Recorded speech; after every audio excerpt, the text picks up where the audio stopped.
In a cozy living room adorned with trophies and family photos, Sarah sits with a solemn expression, her attention focused on scattered puzzle pieces.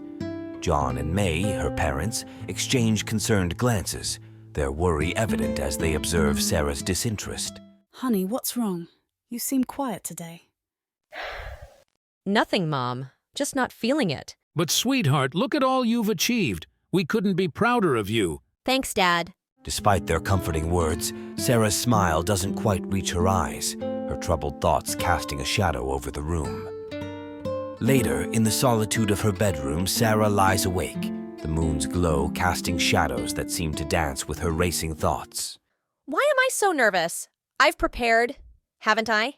I've practiced 1,000,000 times. But what if I mess up on stage? What if I hit the wrong notes and everyone laughs? Oh God, I can't do it. What if I freeze and can't remember anything? Mom and Dad would be so disappointed. They've put so much into my lessons and all those hours.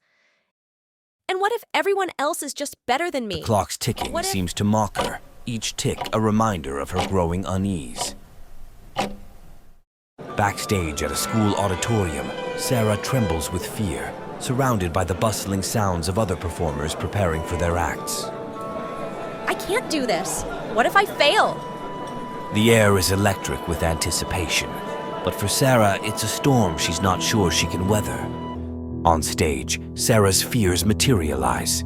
Her fingers, once so sure, now refuse to move. The audience's whispers swell into a tide of doubt, and in the crowd, her parents sit, their hope turning to dismay.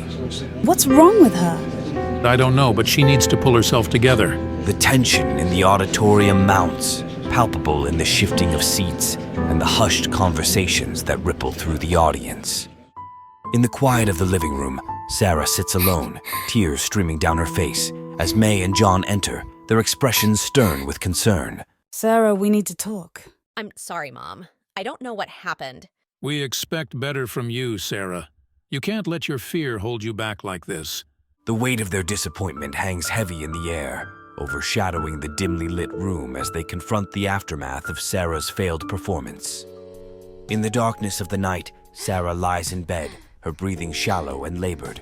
Beads of sweat form on her forehead as she clutches her chest, overwhelmed by a sudden wave of panic. Is everything okay? Sarah's chest tightens further, her voice strained as she struggles to respond. I don't feel well. Sarah struggles to speak, her breaths coming in short, erratic gasps as she fights to regain control. With a trembling hand, May reaches for the phone, dialing the emergency number as panic tightens its grip on Sarah's fragile state of mind. In the hospital room, Sarah lies pale and weak, enveloped by the solemn rhythm of beeping monitors. May and John keep a silent vigil by her bedside, their faces a blend of concern and deep regrets. We're here for you, sweetheart. Everything's going to be okay. We love you, Sarah. You're going to get through this. Tears glisten in May's eyes as she reaches out to gently stroke Sarah's hair.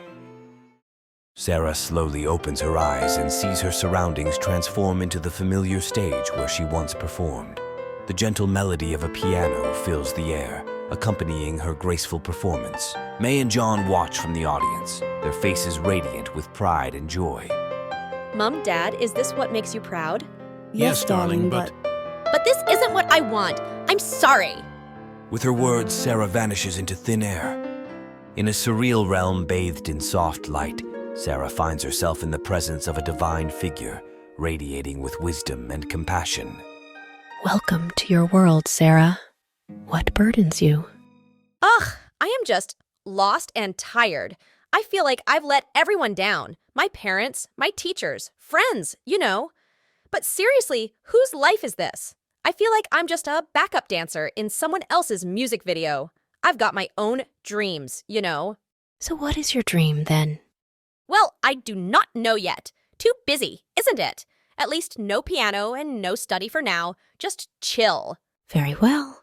Now Sarah embraces a life free from the monotonous routine of piano practice and endless studying. Instead, she finds solace in the simple pleasures of food and her phone, relishing in the freedom to indulge in her own desires.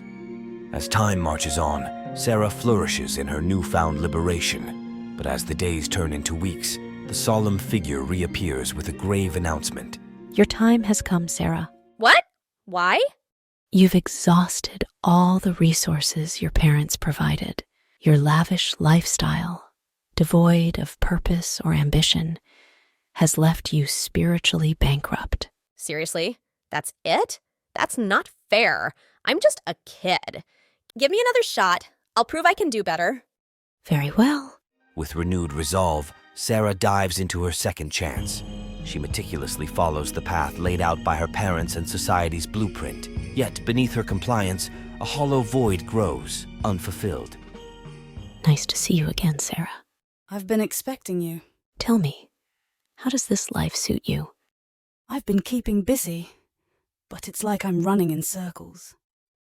I just can't shake this feeling of emptiness, and deep down, I yearn to discover my true passion and pursue it with all my heart. Very well. Silence envelops the space, thick with anticipation. Suddenly, a haunting melody drifts through the air, as if carried by the winds of destiny. Sarah turns, lured by the sound of distant piano notes. She glimpses a boy's silhouette against the soft glow of the piano. His fingers dance across the keys, weaving a spell of melancholic harmony. Yet, the spell is shattered as the sharp edges of her parents' quarrel slice through the music's tender Why ask fabric. me? It is all your fault. Yes, of course, May. Like you're always right. All I want is for our daughter to be healthy and happy. That's all that matters. And what do you think I want? Sarah listens intently, her eyes wide open, absorbing every word. Suddenly, May and John notice that Sarah has finally waken up. Mom, you won't believe what I've just seen. Months passed, and with unwavering support from her parents and dedicated medical professionals, Sarah learned to navigate life with greater resilience. Despite previous setbacks, she decided to participate in a new competition. On the day of the performance, backstage hummed with nervous energy. Sarah's trembling hands betrayed her inner turmoil. Suddenly, a blind boy, guided by his father, approached the stage. Then, a haunting melody pierced the air. In that crystalline moment, Sarah's heart found its rhythm as she recognized the blind boy from her visions. His presence mirrored her resilience, igniting a fire of courage within her. With fear melted away, Sarah bravely stepped into her own destiny.